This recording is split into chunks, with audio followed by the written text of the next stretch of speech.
what's up, y'all? This is Henji, KevMacvideos. Giving love, much respect to Nipsey and his community. I met Nipsey through his brother, Black Sam.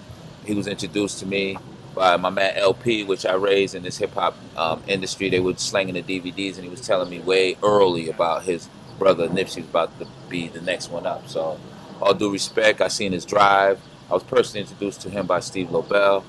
You know, I was over there covering for my channel, Urban 24/7. My team was over there doing the basketball game with Big U and Trinidad James. It was great. We got that on our social media thing, and much respect. We lost a pioneer, a young soldier, a dad, you know, a community activist, and he was so young. So it's unfortunate what happened. I don't know details. People talk. That's all they do is talk. But, you know, the community knows what's going on. And peace to Nipsey and his family. And thanks, KevMacvideos, for allowing me to share my vision on the current Tupac, you could say. He took it to the next level. It always supposed to get bigger. You know, it's like comparing Magic Johnson to LeBron James. So that's our LeBron of the day. And he's out of here. Rest in peace. Your soul lives forever. Henji, Hengee, Rhyme Syndicate family, first generation gangster rap hip hop. All right, y'all. Peace.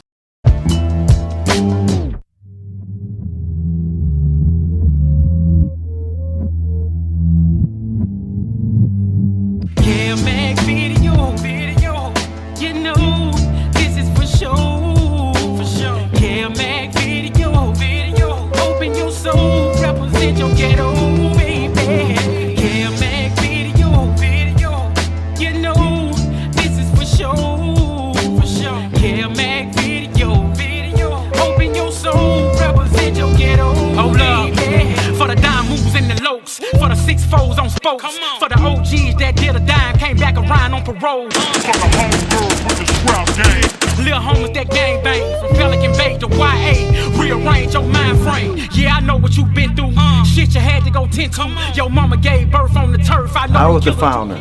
I created Conan Pocket in my mother's garage. I had a lot of, lifting weights, and I was on swole. They started calling me Big Miz. KMVideo, you know.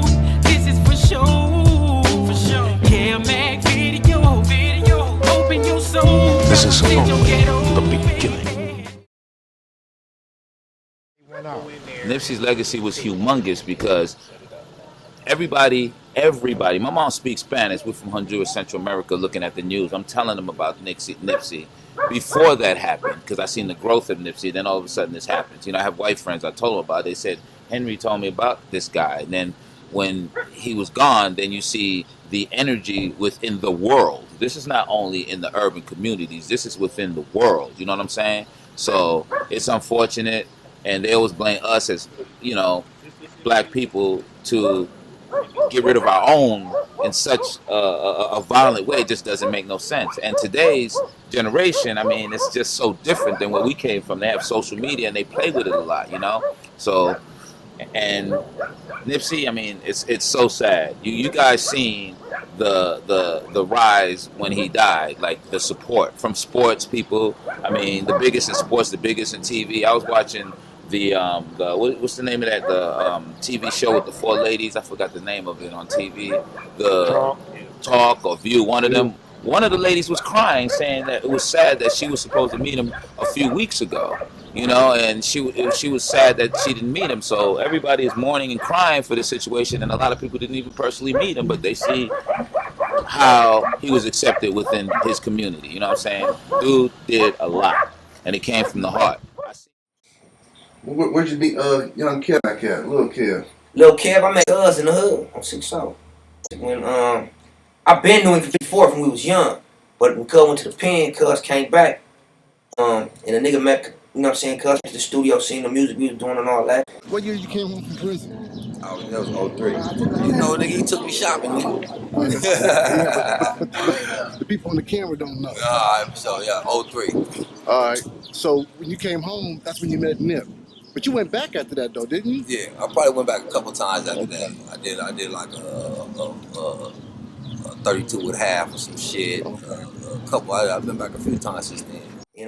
Cuz was trying to start some music up too. He was trying to do the little hood unit shit. I could like lace Cuz to the just the equipment get down in the recording process.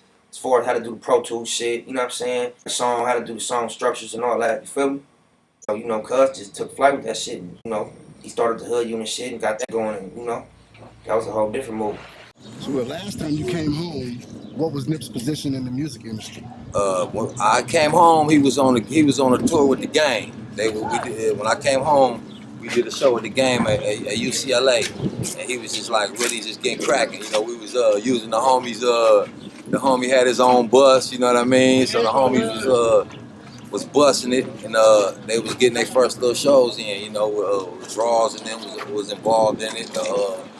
The whole little camp. You know, we was at USC, How'd y'all UCLA. come up with the concept of Slauson boys?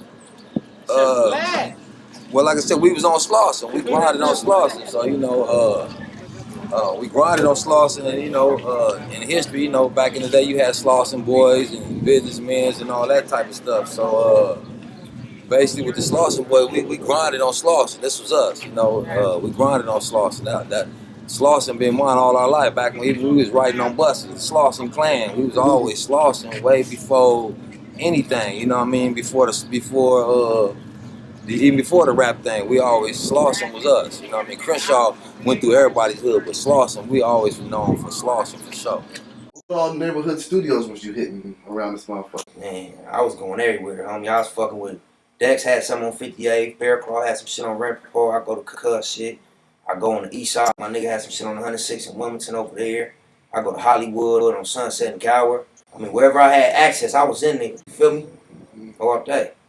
You guys were based on 58th for a minute. Why were you all on 58th at that time? 58 Place made us that shit made us global.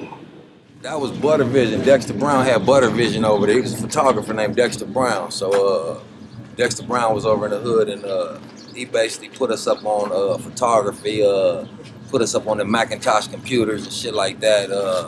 Really, it was like a little camp, a little school over there. You know, we learned a lot right there. Dexter Brown had played a big influence. Some of Nipsey's first music and his hardest music came from Butter Vision. Dexter Brown is, at the time, he was one of the most sought out Black Hollywood photographers. And he was really an engineer by, you know, trade. He went to Howard University and he studied engineering, went in the footsteps of his father. But his wife, Lisa Brown, she was a graphic artist. So they ended up leaving Howard and going to Houston. She was working for Jay Prince. You feel me? And Dexter didn't like the direction in which he had aimed his life, because his wife was doing art for money and he was on some nerd shit. And so he was like, you know, he's such a brilliant motherfucker, like the way he thinks.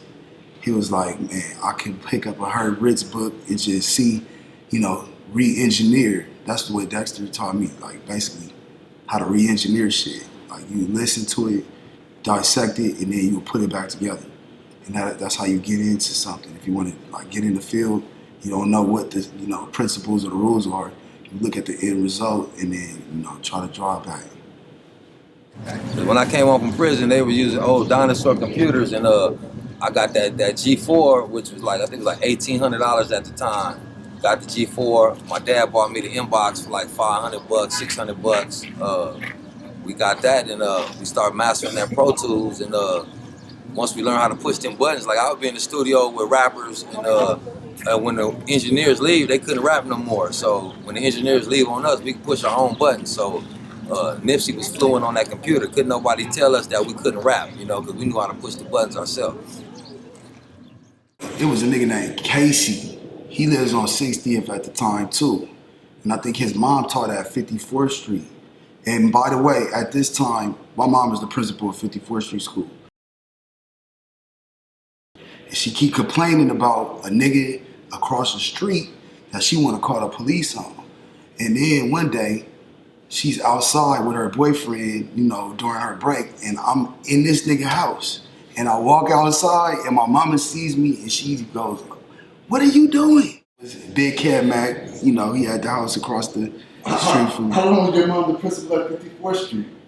Like 5 years. She turned it all the way around, painted the school, got a gang of her instructor friends to donate to the library. They got real cornerstones that with the names on it and all of that really reformed the whole situation, got the test scores up, you know. That's crazy. Did you know that this guy's mom was the principal of 54th Street? I heard this story. So basically, you know, all the stories about Kev Mac's house. And, I didn't know who she was talking about until I walked out the house. I mean, I knew him, but I didn't put it together. I'm just thinking she's complaining. She will always be complaining about shit going on at 54. If it's a hood school, it's hood shit going on. You feel me? that's crazy. All right, so we're on 58th. Inside Dexter's house, music-wise, what's going on in his house? But what I was gonna say was Casey. Casey had Kush. This was when everybody was smoking chronic. This nigga had some Kush. He was like, the first time I smoked Kush, I got it from Casey. And of course, we gonna keep buying weed from Casey. And Casey would be at Dexter's making beats. So we were going over there, and then Dexter is doing photo shoots, and he's got a lot of people that are just in his orbit just because they're bringing models through. It was I don't know, I don't even feel like LA is like that right now, where it was booming.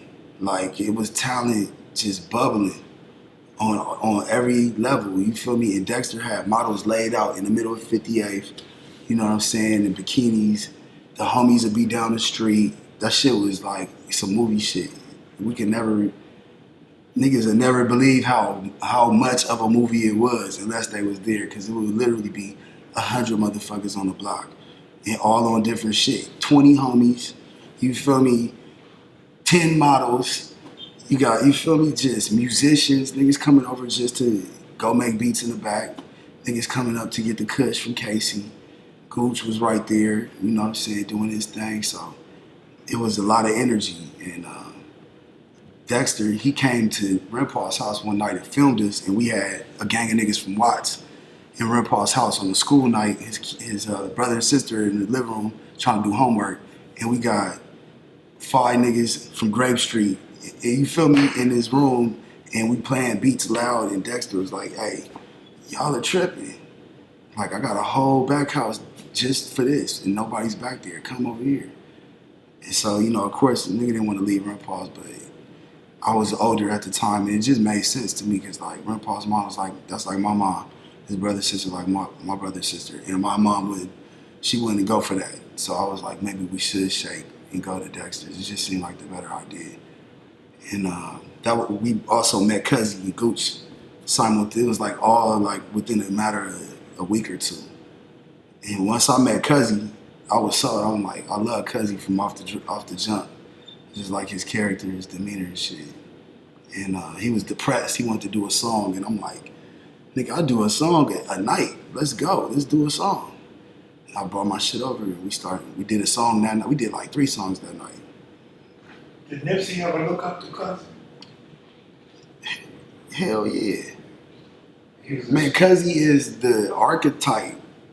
You feel me? If you will, like, as far as giving the nigga the confidence. I mean, we was spitting and all of that, but the way he was spitting, because he was from the hood, so it's a conviction about the way you say shit too. When you feel me, you got that kind of grounding.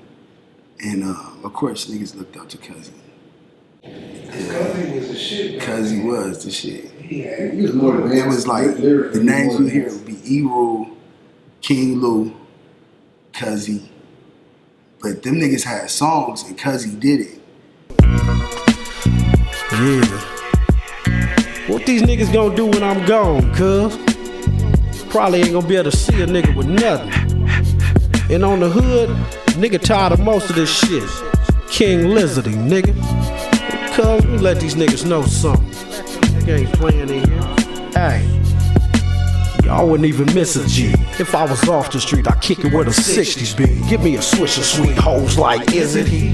King Lizardy, serving out the spizzy. Felonies over misdemeanor. Fuck these niggas feeling, I'm still killing.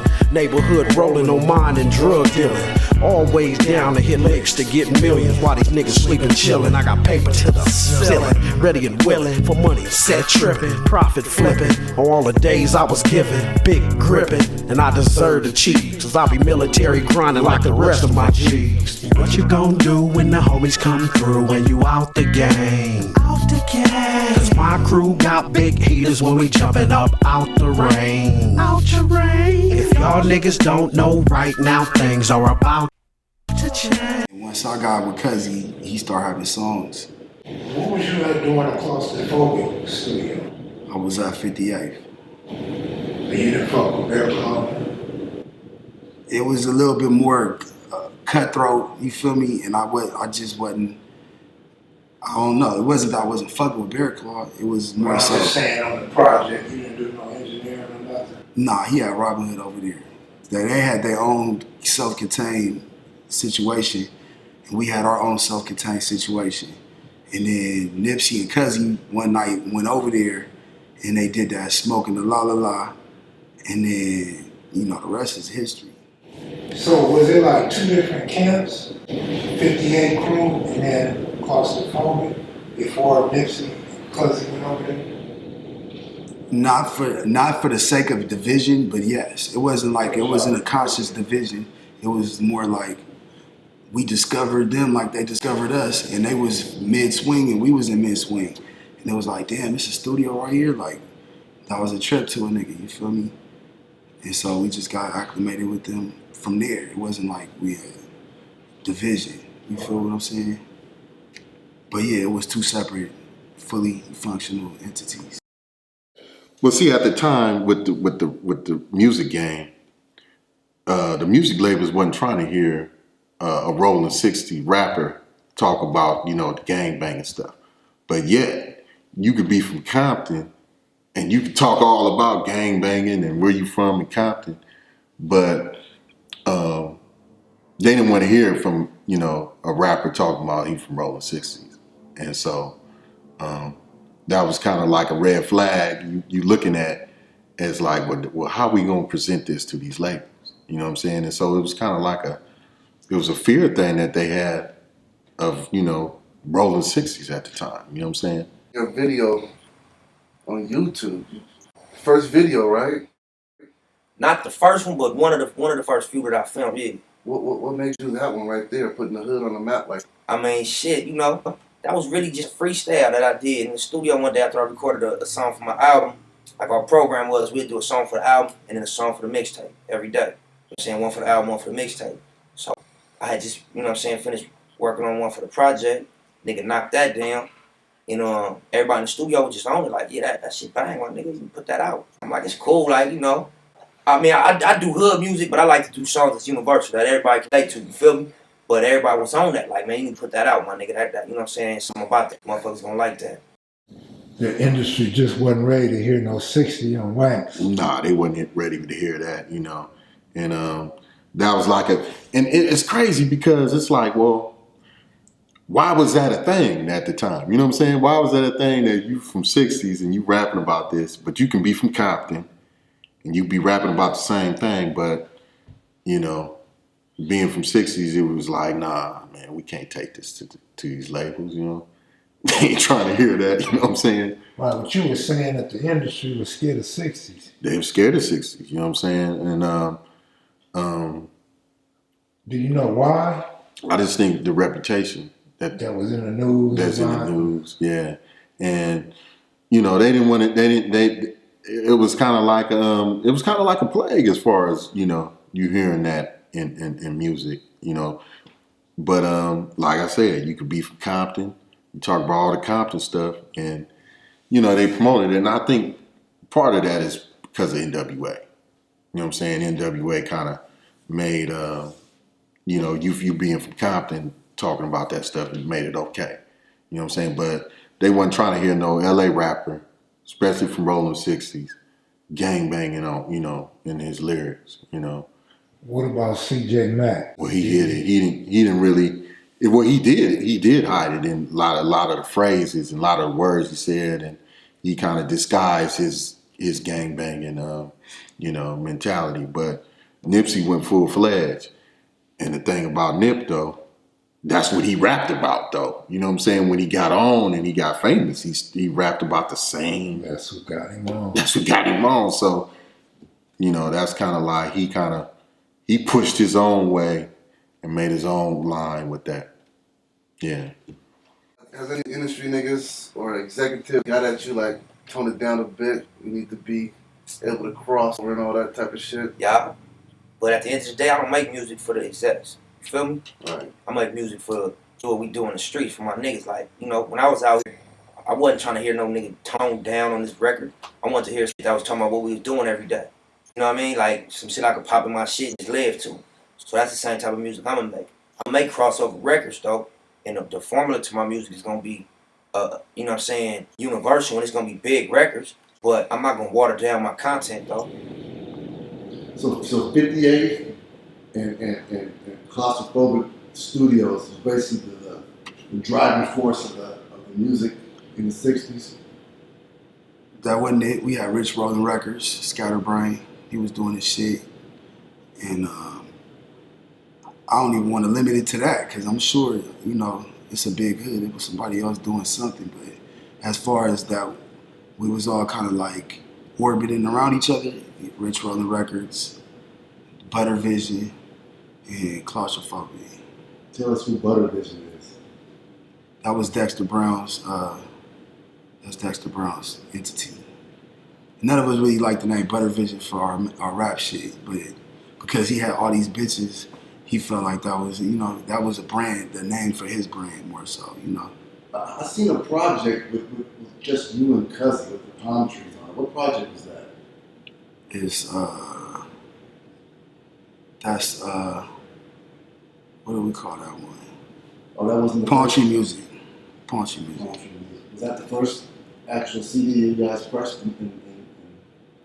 Nah, so we did a CD. We did a CD when I first met Cuzzy, but just based off of just being a novice, lack of experience, I didn't know how to take it from, you know, being on my device that I was recording on and then actually having a CD and going into production like that type of production. So we ended up not putting out a really dope body of work called Journey of 1,000 Miles. And the songs, like, man, each one of the songs are so special. Like that body of work is the reason why I feel like I'm, you know, seasoned as a producer, because of the level of commitment and me being able to sit in the room and take everybody's input and then channel that into the actual, you know, finished product. But we just didn't put it out. And right when we like kind of lost the momentum of doing that project, and it was crazy because like I didn't just produce on it. Nipsey made beats on that project. Grandpa made beats. We would just sit up and take turns making beats. And then Cuzzy would come in and he would lay a hook and spend time. He really spent a lot of time writing verses. Like really dedicated to his penmanship. So Nip knew how to do beats also? Yeah, definitely. Like I started making beats because I was rapping, and Nipsey was making beats and rapping. Let's rewind back to the origins of Nip's name. Do you know the story behind that? I was right there. So we all living, you know, basically at this point, I'm staying at Dexter's. You know what I'm saying? My clothes and shit is downstairs. You know, my equipment's upstairs. And Nip, he had been moved out of his mom's house. He was kind of staying at Granny's, but we would hug Dexter's. It'd be more comfortable for us to do that, you know, like do our music and just be right there. Cuzzy would be there, you know. So it was like our home base. And Gooch was hustling. None of us had no hustle. I didn't have no hustle. You feel me? I help Dexter. I hold the little f-stops or whatever the fuck, you know, assist him with his photography. I would basically be doing that to eat, but it wasn't generating no money. We would make, you know, wait on Gooch to make us swerve. He'll smoke us out and go buy some yees or whatever, or Dexter would feed us. And then shit, Nip, I guess, after a week or two of that program, he got sick of that. And, you know, he left and came back late one night with like a pound of weed. And I might be exaggerating, but it was, you know, it was way more than just, you know, a sack for the night. You feel me? We was all in the studio one day, and we was all broke. We had been in the studio for like months, and some weed, something to eat, something. Homies like, man, we don't got nothing to do, nothing. I'm like, man, I'll be back. I hit the block for like probably like 3 or 4 hours. Hood, the homie threw me a gram, and the nigga just doubled that up. Nigga on the block, it just started rolling. Every sale came like a 40 or a 50 sale. So in no time, a nigga had like $300-$400. It was like 16 though. Go get like 7 grams of kush. Go get like a bucket of chicken from Louisiana. Get a 50 Hennessy, bring it back to the studio. The homies start laughing, and then Goose just spit it out like Nipsey Hussle. Start laughing like clowning though. In the hood, that shit just stuck. The nigga ran with it like. He had some money and he had food, and the nigga had went and bought him a car. I don't know. It seemed like overnight that nigga just bossed up, like from being just armed to like. And then Goose was like, nigga, where you get all this from? He looking at everything like, nigga, we gonna call you Nipsey Hussle. Niggas just fell out laughing. Like, we been calling him Nip since then. And he ran with it. That was it, bro. That's the police. Nah. Oh shit, where the back door? No, we ain't doing that. So what was your name for Nipsey then? What you was rapping using other name then? I didn't even have no rap name. I just do records on hood. I went by concept when I was a young nigga. Where's Sam at during this whole little beginning of this musical journey? I haven't heard his name pop up once. What is he doing during this time? Grinding. Sam was always a grinder. He was like all over the city, poking a hole in the movie industry. You feel me? Literally like single-handedly looting the movie industry. How old are you, Nipsey? I'm 22. I'll be 23 in August. Back to your hood life. When did you cross over to the turf? What made you do that? What was all that about? Shit, really, cuz I was out here since I was like 15, you know what I'm saying? I got put out the house when I was 15. The nigga was with me since that age. The nigga was on one. But the nigga officially started banging the hood when I was like 17, 18. But, I mean, shit, the nigga was already out here. I was getting money in the hood, you know what I'm saying? I was functioning with the homies. I grew up in this neighborhood since day one. So it's like, you know what I'm saying? Everything that came with being from the hood, I was already exposed to. You know what I'm saying? We was having shots, we was running from police, we was going to jail. You know what I'm saying? We was already living that type of lifestyle. And you know what I'm saying? There was niggas in the hood that was fraudulent, that was just trying to claim the fame and hang out around the homies, but wasn't trying to necessarily, you know what I'm saying? Add to the fame. Yeah, and reap the full benefit and the repercussions that came with the shit. So I wasn't going to be no faulty, phony ass nigga that wasn't all the way 100. What was that car you had back then? Was that a Cadillac or some shit I seen you in? Oh, that white one? When you was putting DVD or your CDs in the beginning. Man, I didn't have my first car, I had an 85 Cutlass. I had a 98 Regal. Then I had a 97, I did a Aurora. Then I had a 97 Lincoln on some Alpina, probably the one you talking about. Mm-hmm. And then I had a Cadillac DeVille. But we done had a few cars, my nigga. The Slauson Tees, whose idea, whose brainchild was that? Really gotta get that to my brother, in fact. Cause they really put that one together. Like, you know, they was running on Crenshaw and Slauson. And you know, the police would come bump us up every day. You know what I mean? So motherfuckers was tired of that shit getting, you know, bumped every day, program they couldn't eat, you know what I'm saying? So we like, fuck, we gonna go over and get us a shop. Once we get us a shop, they come in here. My brother get at me with the idea. I'm like, man, nah, it's not gonna work. Homies come hang out. You know what I'm saying? It's gonna turn into, you know what I'm saying, something else besides the money spot. My brother like, nah, I'm finna get it. It was a hole-in-the-wall beauty supply. Nigga said, fuck, we went on, built the shit up. It was fucked up on the inside. The ceiling was hanging, the walls was fucked up, the carpet was rotted out. And nigga just built it up, you know what I'm saying, from the ground up. Went to IKEA, bought the furniture, got the Victoria up, and we'll pawned all our jewelry so we can get the first little batch of t-shirts in. At first it wasn't under the table and some t-shirts in the window. We started coming through. That shit turned into a cool little situation. When you was making your money around this motherfucker, what blocks was you hitting? What was you grinding at? I was everywhere. I was on 10 Hills, the fronts. Nigga had a spot on 66 in St. Andrews in the fronts with the homies. Nigga had a spot on 6, we was bouncing all over. We was on the block on Vic and Hyde Park, on Bryanhurst. Everywhere. All through it. On Slauson and Crenshaw. Shit, everywhere. Homie in the Ville, on 59th for 8th Ave. You know what I'm saying? Wherever there was some money at, we was there. The way that the record deal developed was, it was a fruit of our labor. You feel me? At the end of the day, that was the overall goal since day one, was to get either a distribution deal for our label or to be signed to a major label as an artist. You feel me? That was the whole objective since day one. So, you know what I'm saying? Now here we is, 2008. The shit to finally we didn't reach that goal. That ain't the final destination, you know. But that was one of our major goals to get that deal. I mean, these folks found you, or you found them? How did that go about? No, they found me, you know. They was kind of like looking for what we was doing. LA, it's a void in LA. It ain't no LA music coming out right now. You feel me? So yeah, hip hop's kind of boring right now, my nigga. Yeah, straight business, homie. You know, the South doing their stuff, but other than that, it's like, you know, we ain't hear nothing from the East, from the West. It's really just all in the South right now. That's a good thing, but you know, it's a demand for some West Coast music.